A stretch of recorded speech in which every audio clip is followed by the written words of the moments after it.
আজকে ঢাকায় ছাত্রদের রাস্তা অবরোধ করে আন্দোলন করা হয়, তো এই আন্দোলনের তোপের মুখে অনেক গাড়ি আটকা পড়ে। তার মধ্যে একটা নিউজ আমার কাছে খুব খারাপ লাগছে, যেটা আমি আপনাদের সাথে শেয়ার করতেছি।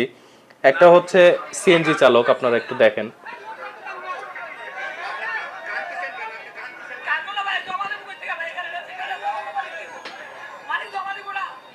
ও উনি জমা দেওয়ার টাকাটা ওনার এখন পর্যন্ত হয়নি।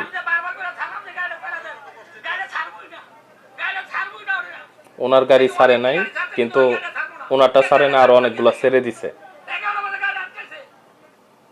আচ্ছা, ওনার গাড়ি হচ্ছে 11টা থেকে আটকা। তো অনেকের গাড়ি ছাড়ছে, কিন্তু তার গাড়ি ছাড়ে নাই। হয়তো অনেকে কনভিন্স করতে পারছে, কিন্তু সে কনভিন্স করতে পারে না। কিন্তু বিষয় হচ্ছে এখানে তো আসলে কনভিন্সের না। আর এখানে হচ্ছে স্টুডেন্টরা যে আন্দোলন করতেছে, এখন এটা হচ্ছে কলেজ ভার্সিটি এগুলা রিলেটেড। কিছু হলেই দেখা যায় রাস্তায় আসে। তো রাস্তা তো আসলে আন্দোলন সফল হওয়ার কোনো জায়গা না।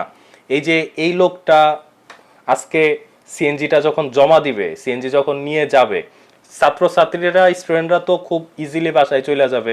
বাসায় তাদের রান্না বান্না হয়েছে, সুন্দরভাবে তারা বাসায় খাবে, কোনো চিন্তা নাই। এই লোকটা যখন এই সিএনজিটা জমা দিতে যাবে, তখন তো টাকা ছাড়া সিএনজি জমা দিতে পারবে না। সিএনজি যখন নিয়ে যাবে, তখন তো তার কাছে মালিক চাবে টাকা। সে তো টাকা দিতে পারবে না, তখন সে কি উত্তর দিবে? সে বাসার জন্যই বা কি নিয়ে যাবে? তো আপনাদের কাছে কি মনে হয়, মানুষের আন্দোলন সফল হওয়ার জায়গায় কি এই সাধারণ মানুষের যাতায়াতের রাস্তা?